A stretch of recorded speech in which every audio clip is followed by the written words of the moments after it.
Merci beaucoup à vous tous. Vous m'avez alloué une heure ingrate parce que le déjeuner était beaucoup trop bon. Et je pense qu'on a peut-être autre chose à faire qu'à entendre des propos trop politiques et peut-être un peu théoriques. En tous les cas, merci beaucoup à tous les organisateurs de cette journée. Merci à ceux qui m'ont invité et qui ont fixé un très joli sujet, je dois dire, que j'ai grand plaisir à traiter dans un cadre aussi magnifique. Parce que, au fond, on est bien maurassien là-dessus. À l'AF, on aime l'esthétique. On est sauvé par l'esthétique. Enfin, sauvé. On est en tous les cas soutenu par l'esthétique. Et ce cadre ne dément pas notre vieille règle. Vous savez, c'est les trois catégories de Platon. Le beau, le vrai, le bon vont ensemble. Nous sommes dans un beau cadre pour essayer de dire des choses vraies. Et notamment à propos de ce mot souverainisme qui est tellement controuvé, tellement baladé. Il y a même un ministère de la souveraineté en ce moment. C'est vous dire, de la souveraineté, je sais pas quoi, souveraineté industrielle. C'est la confirmation d'un mot de Monterland, c'est quand la chose manque qu'il faut mettre le mot. Comme la souveraineté s'évapore, on l'a tous à la bouche. Et c'est un problème pour moi qui est importé du Québec, si l'on peut dire. Vous savez, ce beau pays français dont le drapeau représente 4 fleurs de lys, c'est pas mal, et qui a inventé le mot souverainisme pour se départir du mot qui était mal compris outre-mer, du mot, enfin outre-Atlantique, du mot nationaliste. Et je me suis dit que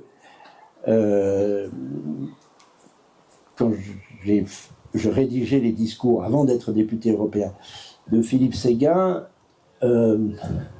déjà nous étions en prise avec l'hydre européenne, enfin faussement européenne en fait, bruxelloise, otano-bruxelloise on peut dire. Ce serait pas mal de s'appeler souverainiste plutôt que de s'appeler anti-européen ou nationaliste, alors que le mot a pour nous évidemment une existence et un sens précis. Et finalement, le mot a fini par prendre. Séguin tordait un peu le nez en disant « ça fait un peu monarchiste de votre souverainisme ». Et c'était vrai. Et ça a été encore plus vrai lorsque Pierre Pujaut, à qui je veux rendre hommage ici d'entrée de jeu, a relevé le gant et a, dans la F, plusieurs fois évoqué le mot souverainisme, qui était très jeune à l'époque, et a parlé de souverainisme intégral, évidemment par référence au nationalisme intégral de Maurras, ce qui ne pouvait que me plaire. Hélas, nous l'avons mal théorisé tous ensemble, enfin, j'en suis peut-être un peu coupable, puisque le mot a galopé tout seul sans être très précisé. Et Pierre Pujaut avait raison de parler de souverainisme intégral, parce qu'il ne s'agissait pas simplement, justement, de nous opposer à la supranationalité européenne, ce qui était déjà une bonne chose à faire, bien sûr.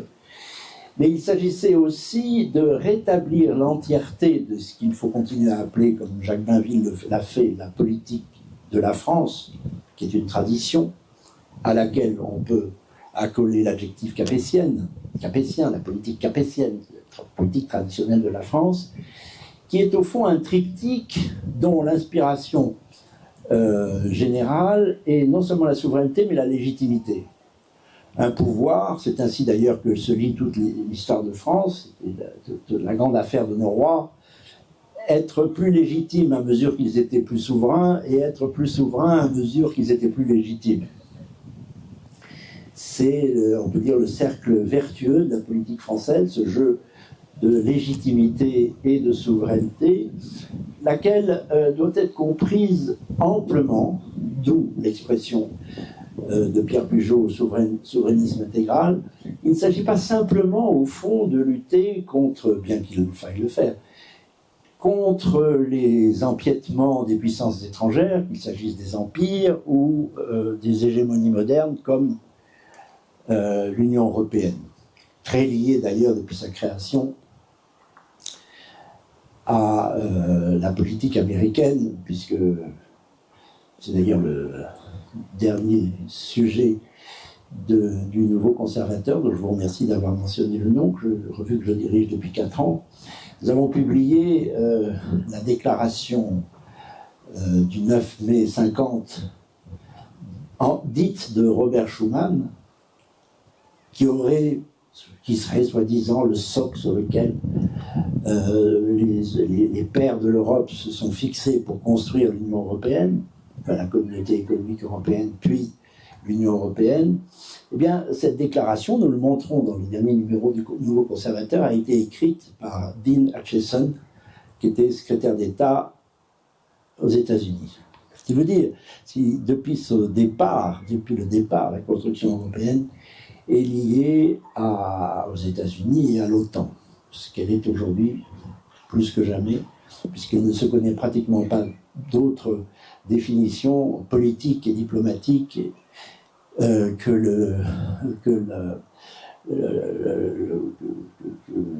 le domaine de l'OTAN, au fond. Là où l'OTAN s'installe, l'Union européenne en Europe est supposée régner, ce qui est évidemment très attentatoire à la souveraineté, non seulement toutes les composantes de l'Europe, mais à l'idée même qu'il puisse exister une Europe dont les coopérations entre les États soient libres.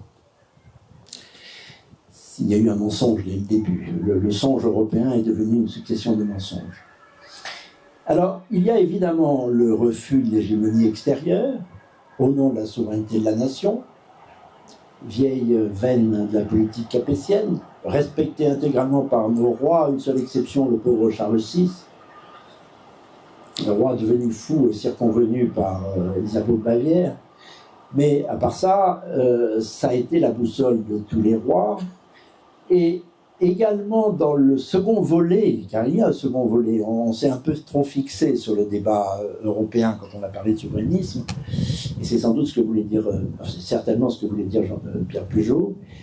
Il y a aussi la souveraineté intérieure, c'est-à-dire, ça on l'a perdu de vue, l'autorité de l'État à l'intérieur de la nation, ce qui rejoint grosso modo la question de la légitimité. Bon.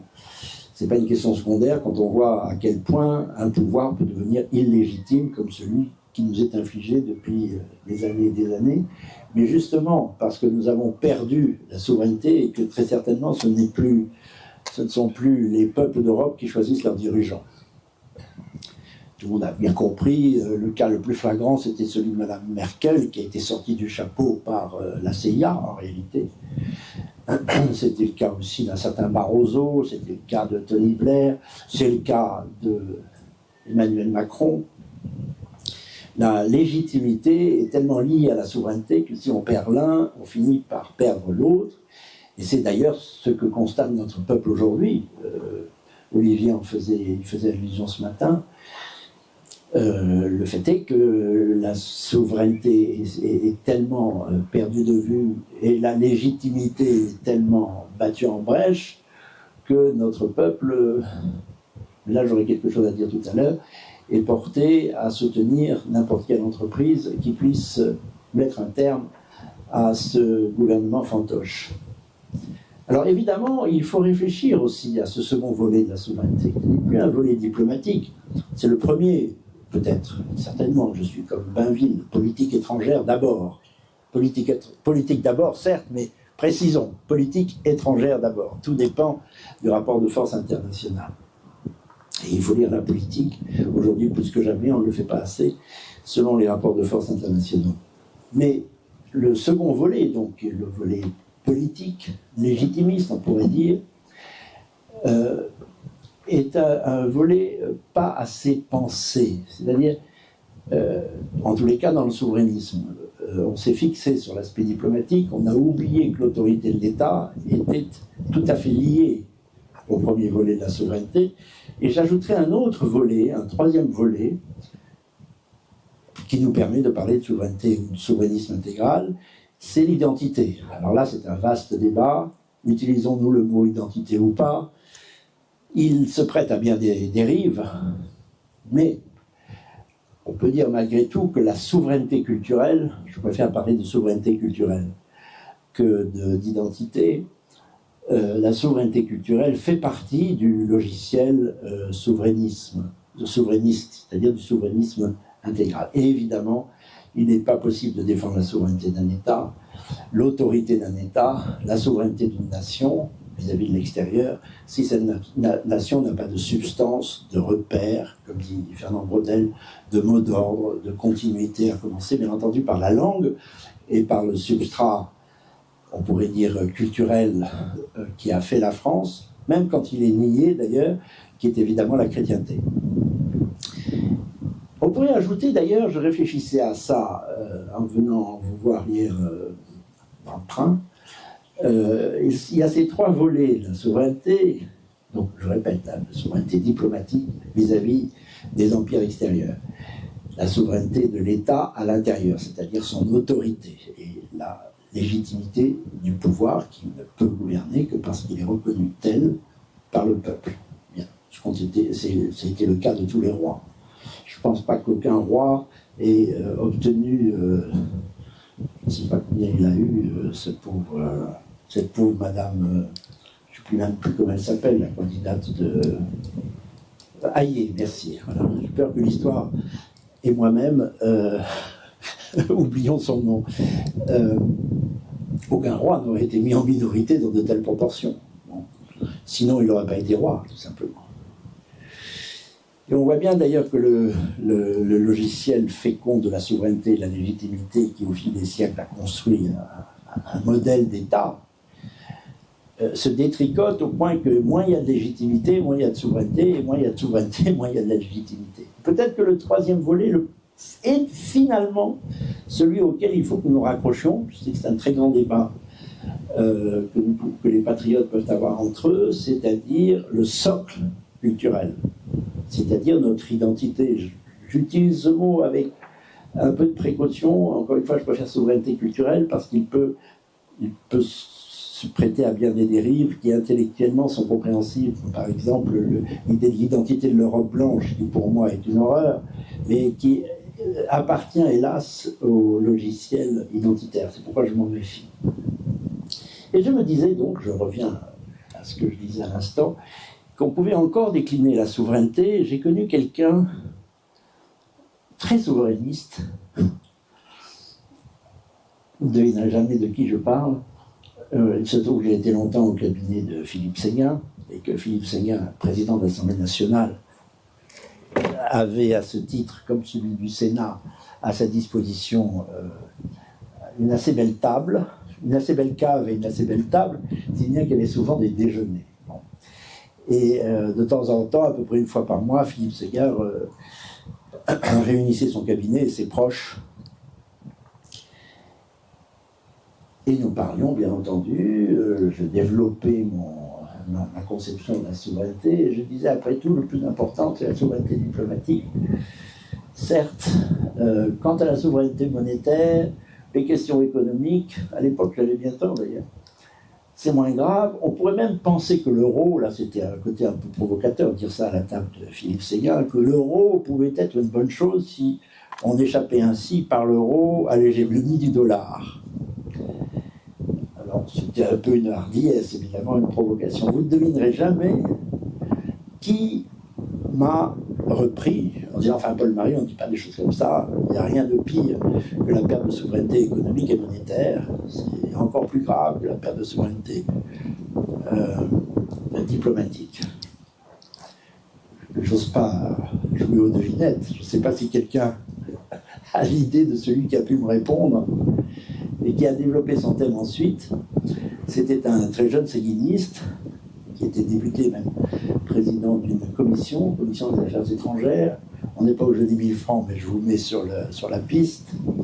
Eh bien, celui qui m'a repris au vol pour souverainisme incomplet, c'était François Fillon, qui était le plus intransigeant de tous.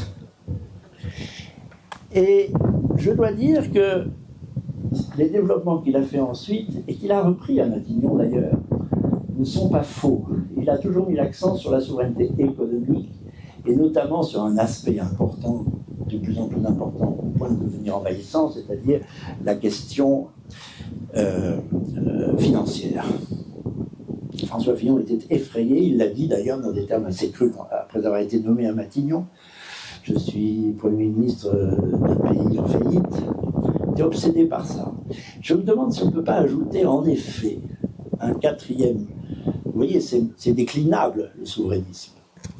Un quatrième pied au trépied.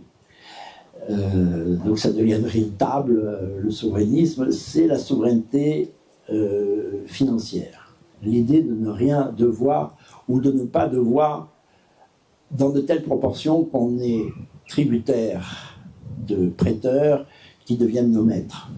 Et c'est là ce qui est arrivé depuis de nombreuses années, et plus encore sous le terrible mandat, on peut dire, d'Emmanuel Macron.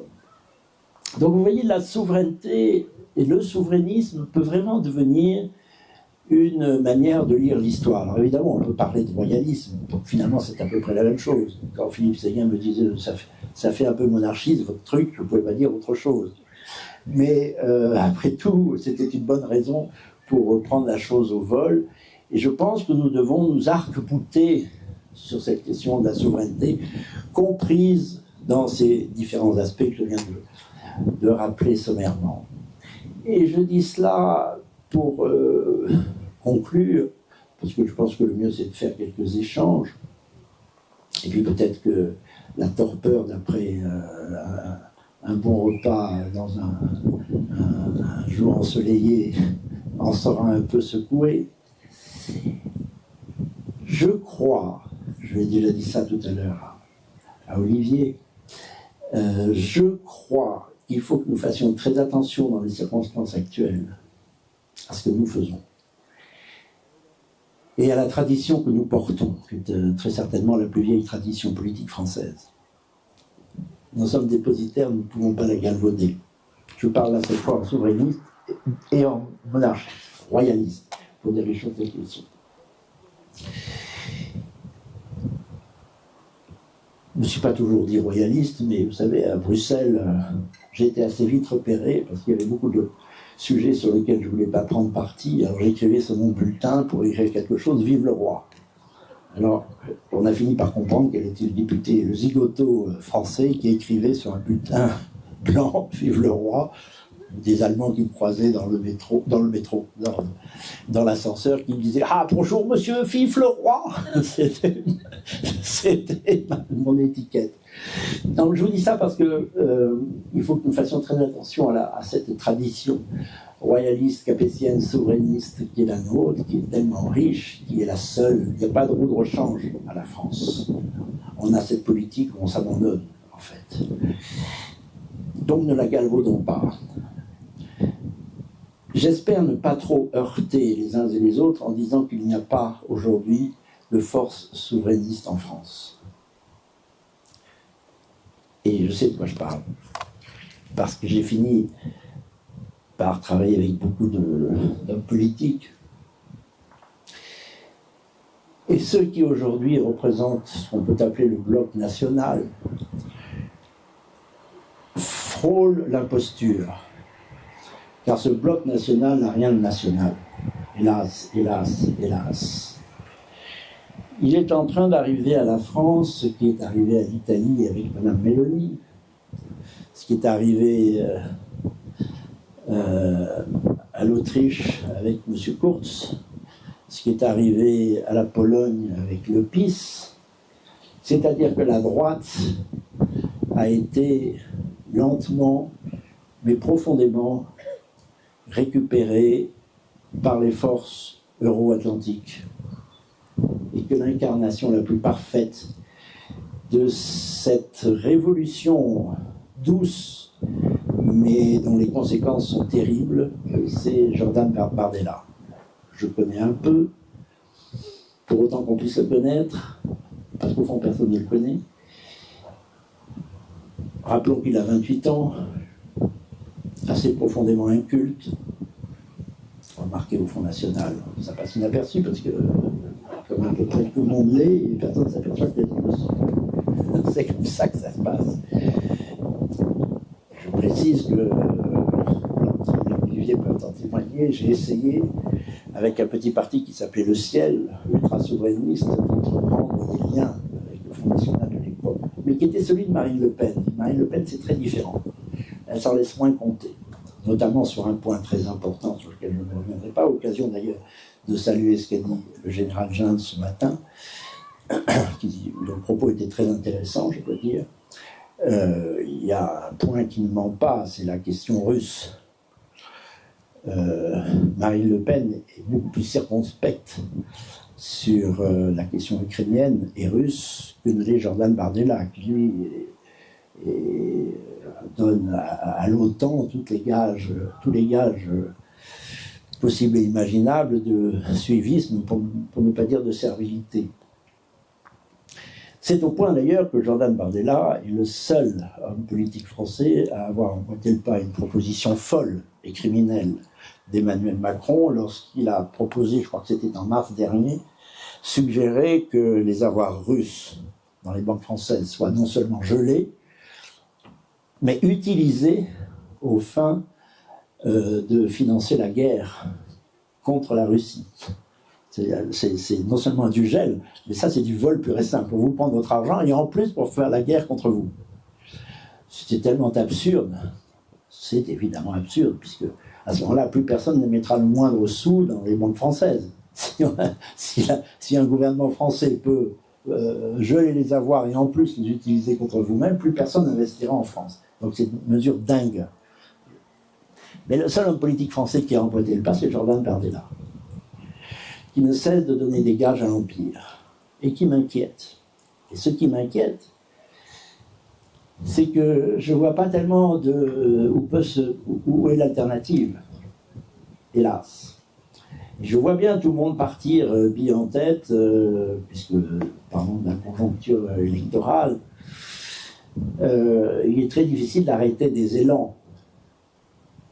On a envie de voter pour ce qui passe pour le bloc national, parce qu'on ne sait pas très bien le dessous des cartes, en réalité. Je me retiens personnellement de cette envie, puisque je ne suis inscrit nulle part. Je ne vote plus.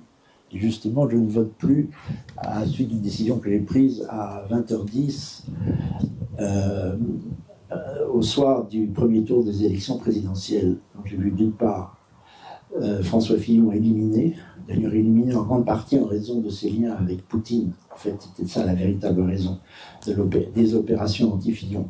Et que nos maîtres anglo-saxons, et j'inclus l'Allemagne, comme le général de Gaulle, dans les anglo-saxons, ne pouvaient pas supporter que la France joue en partenariat avec la Russie, en Europe, ce qui ne plaît certes pas à l'Allemagne, confère Bainville, et Maurras, enfin toute notre tradition tout simplement, joue en partenariat France-Russie en Afrique, ce qui eût été tellement meilleur pour nous d'ailleurs, garantie d'une pérennité de la présence française en Afrique, et c'est pas secondaire pour l'avenir.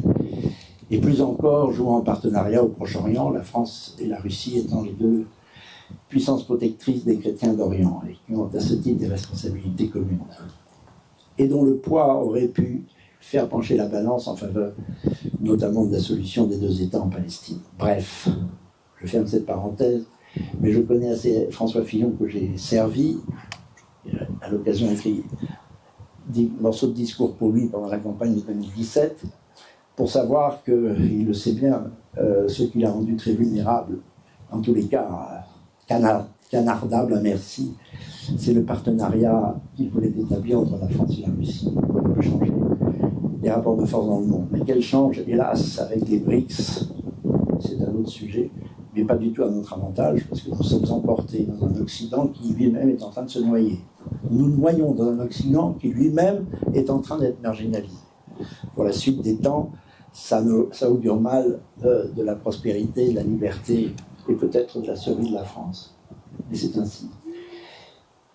Je suis donc vacciné contre l'idée de voter, puisque je ne suis pas inscrit, je ne suis pas prêt d'être inscrit où que ce soit. Et c'est ma conclusion, mes chers amis. Dites-vous bien qu'on a envie de s'enthousiasmer pour les élections, mais la France ne s'est pas faite à coup d'élections. L'histoire de France ne s'est pas faite à coup d'élections. Je serais méchant et systématiquement antidémocrate, je je ne la suis pas, je dirais qu'elle s'est plutôt défaite, la France, à coup d'élection, élection après élection. Je crois d'ailleurs que la démocratie n'est pas récusable, je serais assez partisan d'un système conforme au bien commun selon Aristote, qui mêle toutes les souverainetés, la souveraineté monarchique, pour nous royale, la souveraineté aristocratique et la souveraineté populaire ou démocratique. C'est un ensemble de ces légitimités, j'ai dit souveraineté, non, légitimités, qui doivent faire un bon gouvernement, à mon avis. Il faut faire la part de chacune des légitimités, la démocratique n'étant pas récusable de ce point de vue-là. Mais ne courons tout de même pas, s'il vous plaît, je vous en prie, après toutes les balles. Courir après la balle que furent les élections européennes était compréhensible, puisque les Français n'ont plus l'occasion de s'exprimer. Le référendum s'est éliminé depuis qu'un référendum en 2005 a été très clair dans un sens, et que le pouvoir qui a suivi, celui de M. Sarkozy l'américain, est allé dans l'autre sens. Bon, ça c'était une insulte du peuple français. Aucun référendum depuis. Quant aux élections présidentielles, on a tous plus ou moins compris qu'elles étaient été pipées, notamment par la propagande et par le premier du pouvoir dans ce pays, qui est le pouvoir médiatique, qui est aux mains de puissances étrangères. Donc ces européennes, bah oui, c'était une occasion de s'exprimer. Je comprends qu'on ait voulu s'exprimer. Mais je vous rappellerai quand même une chose, et vous le savez, c'est que nous avons, nous, monarchistes, récusé le principe même de l'élection au suffrage universel d'une assemblée apatride, supranationale, qui était le Parlement européen.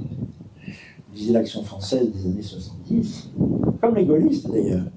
Nous récusions le fait que l'Assemblée européenne fut constituée d'élus, parce que les élus de la nation doivent rester les élus de la nation, raison pour laquelle, même quand j'étais député européen, ce qui était une infraction à mon principe, vous voyez, moi-même, j'ai péché. Je tenais à me nommer député français au Parlement européen et non pas député européen. Mais c'était une aporie pour nous, au fond, de participer aux élections européennes, c'est-à-dire de participer à l'élection d'une assemblée apatride et supranationale qui était en dehors de la souveraineté et de la légitimité à la fois. Donc je pense qu'il eût été sage, il serait sage de s'abstenir de même. Alors je suis très minoritaire, je n'ai aucun doute sur le sujet. De même qu'il serait sage, aussi tumultueux soient les temps qui s'ouvrent et aussi pressant que soit l'aspiration que nous avons tous dans nos têtes et dans nos cœurs d'y participer, il serait prudent de rester sur l'Aventin, nous monarchistes, et de ne pas corrompre la tradition que nous portons avec des jeux politiques qui ont peut-être les allures de l'enthousiasme extérieur, encore que je ne pense pas, ce serait vraiment pas raisonnable d'ailleurs, qu'à l'issue des élections législatives du 30 juin et du 7 juillet, se dégage une majorité suffisante du bloc national, appelons-le comme ça gentiment, pour constituer un gouvernement. Et pour aller encore plus loin, je pense que si cette hypothèse se réalisait, elle serait du pain béni pour nos adversaires. Car dans la situation de désordre, hélas provoquée par nos adversaires qui ont des armes, notamment la dévaluation de la dette de la note française, la mise en péril de nos finances publiques, peut-être l'impossibilité de finir l'année et de payer les fonctionnaires et les désordres qui pourraient suivre. Les grands maîtres, nos grands maîtres, qui sont plutôt à Washington et à Bruxelles, voire à Berlin, seraient très heureux de faire passer à peu près n'importe quoi. L'abolition du billet de banque et la monnaie numérique. Quelques mesures ouvertement attentatoires aux libertés publiques les plus fondamentales, comme celles que nous avons vues fleurir pendant la crise du Covid, qui n'a peut-être été qu'une répétition générale, dans les désordres qui pourraient s'emparer de la France à la suite de l'installation d'un gouvernement Bardella, dont je répète qu'à mon avis, il est très souhaité par nos pires adversaires, il serait possible de faire passer n'importe quelle mesure, les Français désorientés n'y verraient que du feu. Je pose ça comme une pierre, je pense que je heurte la plupart d'entre vous qui ont envie, bien compréhensible, de participer à un mouvement qui a toutes les allures du redressement national, mais qui, à mon avis, est plein de pièges et très attentatoire à la souveraineté, à la légitimité, c'est-à-dire à la politique traditionnelle de la France, dont nous sommes les héritiers, dont nous sommes les dépositaires, et à laquelle nous devons veiller avec beaucoup de prudence. Merci beaucoup pour votre attention. Bravo.